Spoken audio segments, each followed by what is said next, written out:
Hi everybody, it's Monster Monday time because we're working on psionics. I have a new monster. You guys may recognize this one's been in D&D a long time. The Intellect Devourer adult, which implies that they have different age groups here. All right.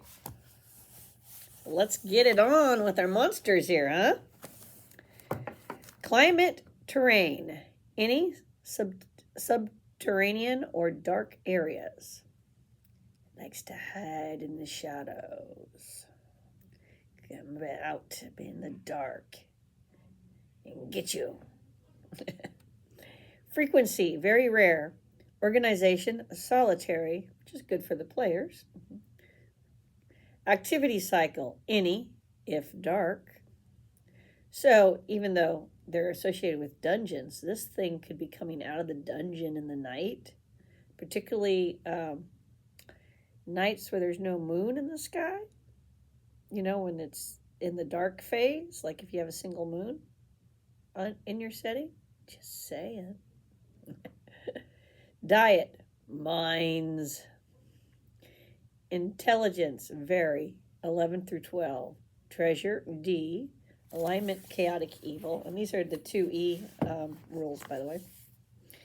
Number appearing, 1 through 2 for Advanced Dungeons and Dragons. 2E for Advanced Dungeons and Dragons. Armor class, 4. Movement, 15. Hit dice, 6+6. Thaco, 13. Number of attacks, 4. Damage and attack. Each attack is 1d4, so 1d4, 1d4, 1d4. Yeah. Special attacks, psionics, stalk, prey. Special defense, psionics, +3 weapon needed to hit. Magic resistance, see below. Size, small, it's brain-sized. Morale, fanatic, 17 to 18. Experience point value, 6,000. Okay, so right there. I mean, you guys saw the little picture? There's a little picture there, okay?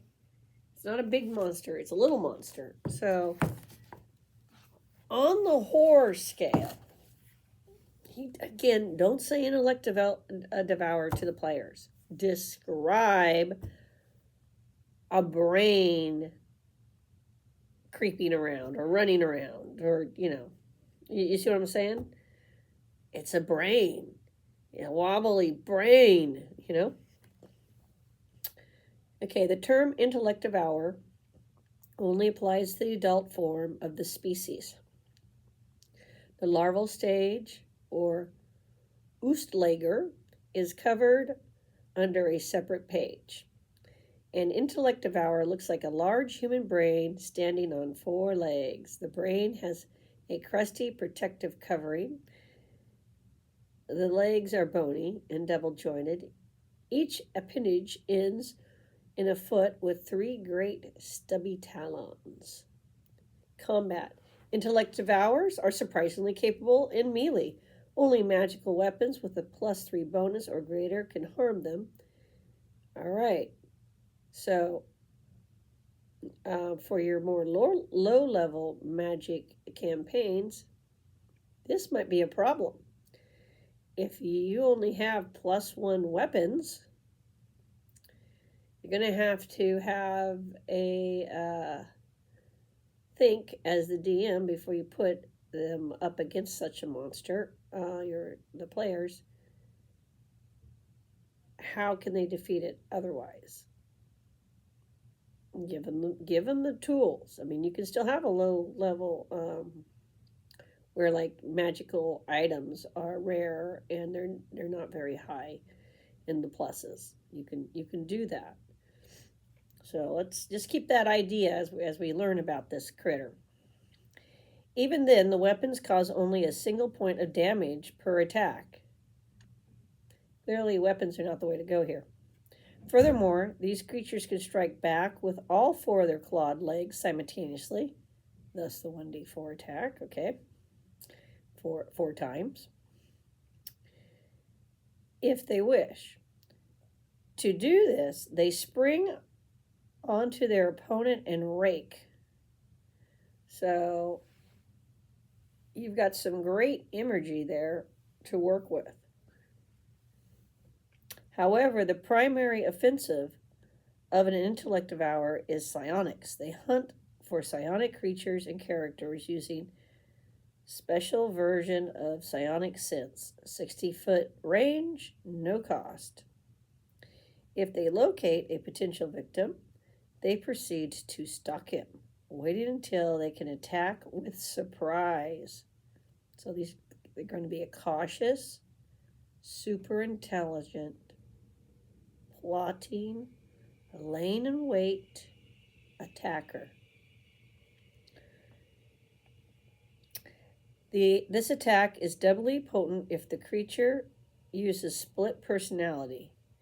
With that power in action, the Intellect Devourer can rake a victim with its claws at the same time it attacks psionically. It has a split personality. Anyway, that's how they're explaining it can do two things at once. It's a monster. Monsters operate under different rules. Trying to make the monsters operate under the player's rules was always a mistake, I think. Just saying. But they're trying to explain why it can do what it does, and a player can't. The Intellect Devourer's most gruesome attack occurs just after it has killed a victim. Using reduction, an Intellect Devourer can enter a dead body. Then it will proceed to either devour the victim's brain or control his body. They're body snatchers. Awesome. Using a special form of domination. In this fashion, the creature can seek opportunities to attack and devour other victims' brains. So there you go. This thing's, you're in the dark with your party. This thing is attacking people. It's got somebody. Everybody runs to help, and the thing's just gone. And when your buddy comes through, wakes up, it's really the Intellect Devourer controlling them with its insidious plans. And who knows what it wants to do, right? So, psionic summary, level 6. And I have to go look at the key again because it's been a week. Discipline, science, devotions. So, discipline 4, science 4, devotion 13, attack, defense. We have EW, we have 2-M,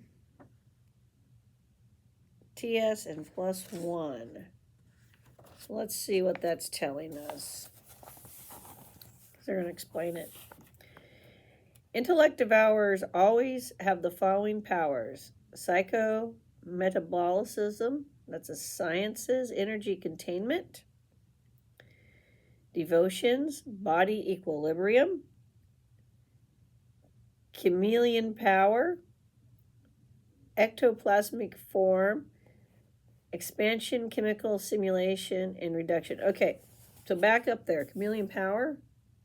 Not only is it moving around in the dark, it can make itself look like something that's not, the same color as the rock or whatever it's hiding in. Metaphysics, sciences, split personality, devotions, psionic sense, only 60-foot range, no cost, psychic drain. Telepathy, sciences, domination, even on dead, intact minds. Devotions, control, ego whip, ESP, id insinuation, telepathic projection, proportion, devotion, astral projection. That is a lot of things it can do. Okay, its score equals its intelligence, and its PSPs are 200, by the way. So let's see, we got some footnotes here. An intellect devourer's energy containment is superior to the one listed in this book. It is always on, without penalty or maintenance cost. Furthermore, even if the check fails against an attack, only 1 point of damage will be taken per die instead of half damage as is listed. The only exceptions are Death Spell, which has a 25% chance of success, Power Word Kill, which will slay the creature, and Protection from Evil, which keeps it at bay. Habitat and Society. Intellect devourers dwell deep beneath the ground in a dark, dismal lairs in the wilderness. What are they going to eat in the wilderness? They need to have a steady supply of psionic creatures to eat. They're going to starve. They rarely protect their young and may even devour them. Ah, so sorry, babies. Mommy's going to eat you. I mean, wow. Survival of the strongest, right, guys? This race is so solitary that even the young Ustalagar rarely stay together. However, occasionally, up to 2 intellect devourers or 3 Ustalagar will be found together, so you can find them together. Presumably, that's a family unit, right? Yeah. Ecology, adult intellect devourers are favored pets of mind flayers, Ilithiids. They serve as watchdogs. So, wonder if the Ilithiids bred them or something. Okay. Now, with all the things it can do, and this should be one scary monster. So when we flip over the page to do monster 2, that is Intellect Devourer larva, the Ustalagar. And it's another big long thing. And they look a little bit different than the adults. And I want to give it its full time. So I will try to do Monster Monday Part 2 on a different day. And so you can see the creepiness. It's right up there with Flying Brains and stuff. I mean, you can't go wrong with this level of horror. And you really need to play it up. But let's talk about the adult. They got to eat. They got to eat.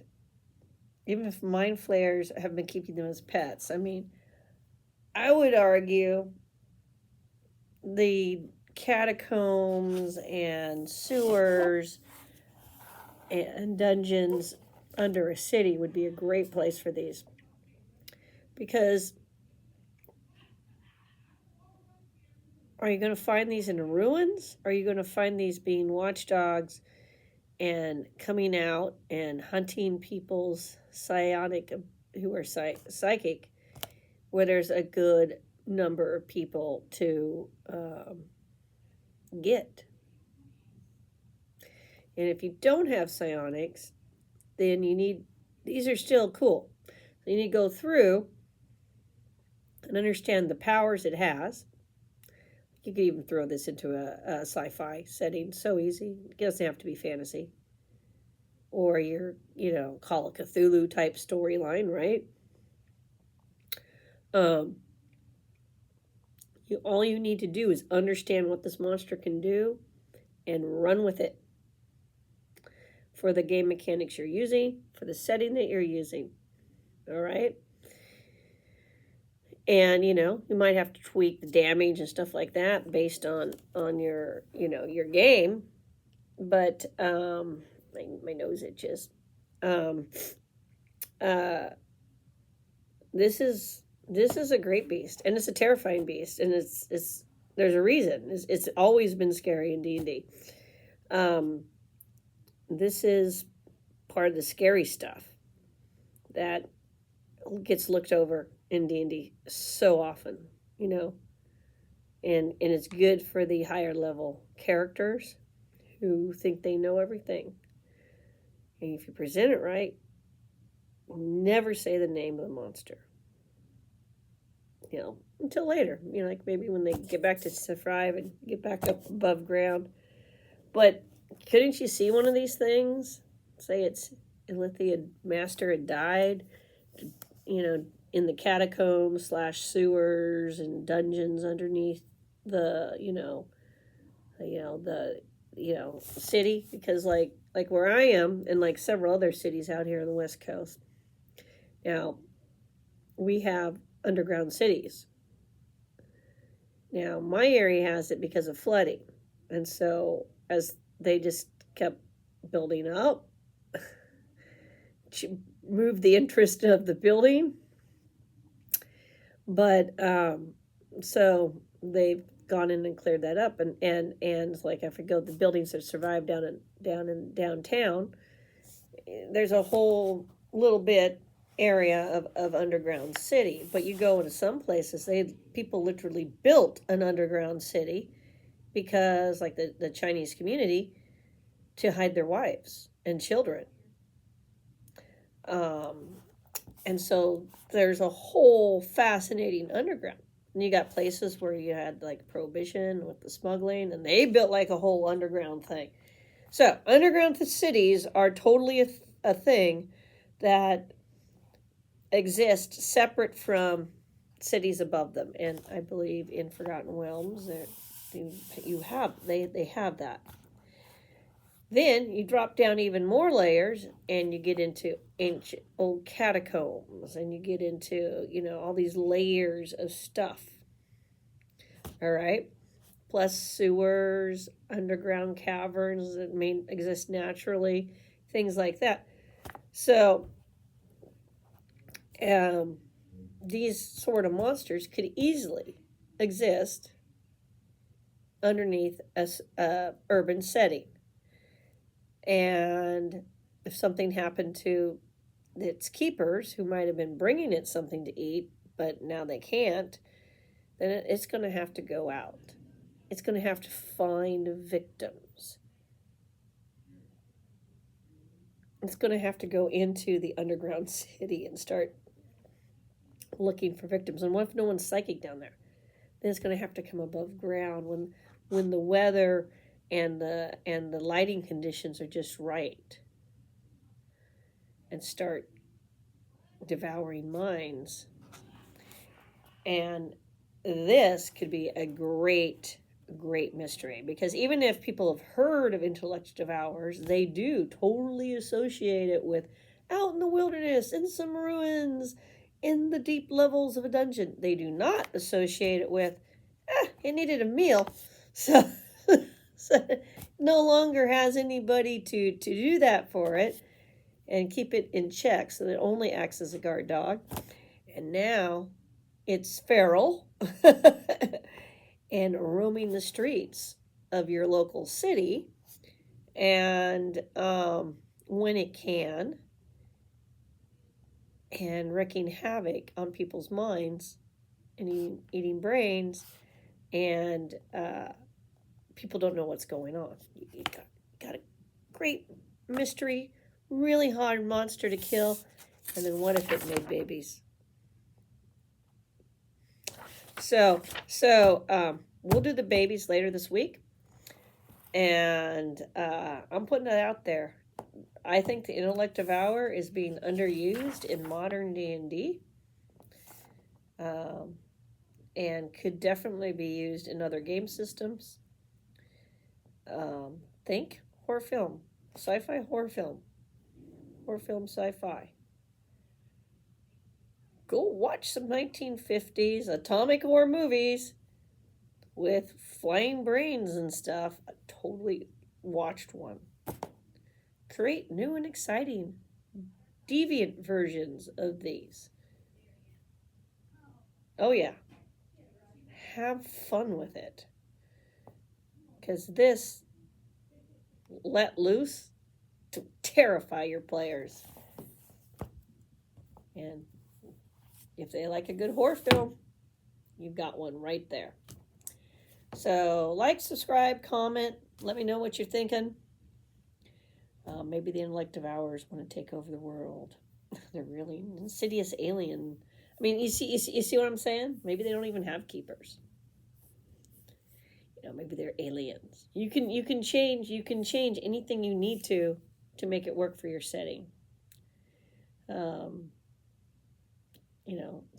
Dr. Frankenstein's newest invention, right? But whatever your setting is, you could use this in to really scare people. That's what I'm trying to get across. So like, subscribe, comment. Have a great Monday. My Monday has already started out crazy. So I imagine it's going to continue to be crazy here. But we're having fun. Despite everyone I can see around me just like, So have a great day, everybody. Stay safe. Have fun. Role playing, however you define fun. And play the games you like. Play the games you like. Find like-minded people. Bye.